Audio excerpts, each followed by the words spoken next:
അങ്ങനെ കാത്തിരിപ്പിനൊടുവിൽ പ്രാവിൻകൂട്ട് ഷാപ്പ് എന്ന ചിത്രത്തിൻ്റെ ആദ്യ പ്രിവ്യൂ റിപ്പോർട്ടൊക്കെ ലഭിച്ചിട്ടുണ്ട്. ആ ഒരു അപ്ഡേഷനാണ് ഇന്ന് വീഡിയോ ഭാഗത്ത്.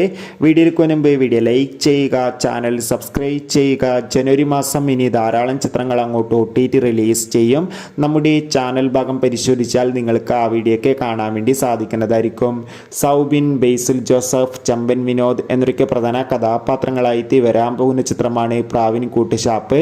എല്ലാ സിനിമാ പ്രേമികളും ഒരേപോലെ പ്രാവിൻകൂട്ട് ഷാപ്പ് എന്ന ചിത്രത്തിൻ്റെ റിലീസിനായി ഏറെ ആകാംക്ഷയോടെയാണ് കാത്തിരിക്കുന്നത്. ചിത്രത്തിൻ്റെ ഒഫീഷ്യൽ ട്രെയിലറിനൊക്കെ അതിഗംഭീരമായ പോസിറ്റീവ് റെസ്പോൺസ് ആയിരുന്നു ലഭിച്ചിട്ടുണ്ടായിരുന്നത്. ഫൈനലി പ്രാവിൻകൂട്ട് ഷാപ്പ് എന്ന ചിത്രം നാളെ തിയേറ്ററുകളിൽ എത്തുമെന്ന് കൺഫേം ആക്കിയിട്ടുണ്ട്. ചിത്രത്തിന് അതിഗംഭീരമായ ബുക്കിംഗ് ആണ് ഇപ്പോൾ നടക്കുന്നത്. ഏവരും ഏറെ ആകാംക്ഷയോടെ ചിത്രത്തിൻ്റെ ആദ്യ റെസ്പോൺസിനായി കാത്തിരിക്കുകയായിരുന്നു. ഇപ്പോൾ ചിത്രത്തിൻ്റെ പ്രിവ്യൂ റിപ്പോർട്ട് പുറത്തുവന്നിരിക്കുകയാണ്. ചിത്രത്തിന് UA സർട്ടിഫിക്കറ്റ് ആണ് ലഭിച്ചിട്ടുള്ളത്. ചിത്രത്തിൻ്റെ പ്രിവ്യൂ റിപ്പോർട്ടിൽ സൂചിപ്പിക്കുന്നത് ചിത്രം ഒരു മികച്ച ത്രില്ലർ ചിത്രമാണെന്നും ചിത്രത്തിൽ സൗബിൻ്റെയും ബേസിലിൻ്റെയും മികച്ച അഭിനയം കാണാം.